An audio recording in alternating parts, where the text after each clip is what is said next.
عظيما يا عظيما اهدني يا السلام علیکم ورحمۃ اللہ وبرکاتہ۔ ریڈیو HRDF میں آپ کا استقبال ہے۔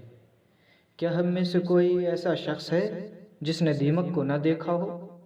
دیکھنے میں دیمک انتہائی معمولی کیڑا ہے، لیکن وہ انسانوں کے بہت سے نقصانات اور خساروں کا ذریعہ بنتا ہے اور بہت سے نقصانات کرتا ہے۔ اگرچہ انسان دیمک کو کھڑکی، دروازوں و دیگر سامان کے لیے بڑا خطرہ سمجھتے ہیں، تاہم دیمک ماحولیاتی اعتبار سے ایک اہم کیڑا ہے۔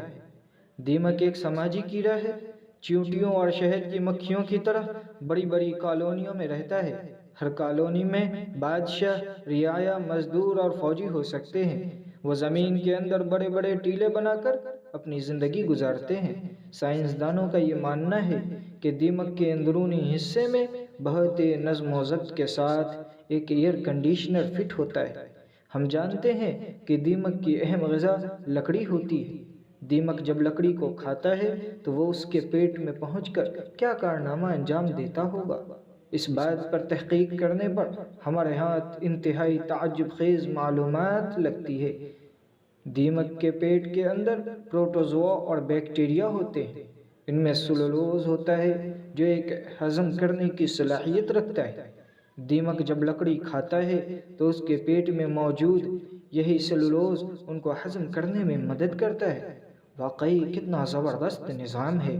دیمک کے اندر نظام ہضم بھلا کس نے ایجاد کیا ہے؟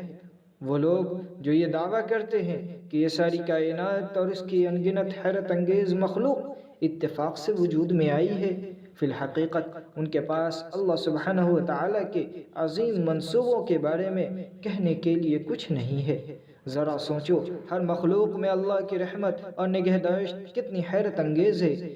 کہو ہمارا رب وہ ہے جس نے ہر چیز کو اس کی صورت عطا کی، پھر اسے راہ دکھائی۔ إلهي خذ بقلبي للراحة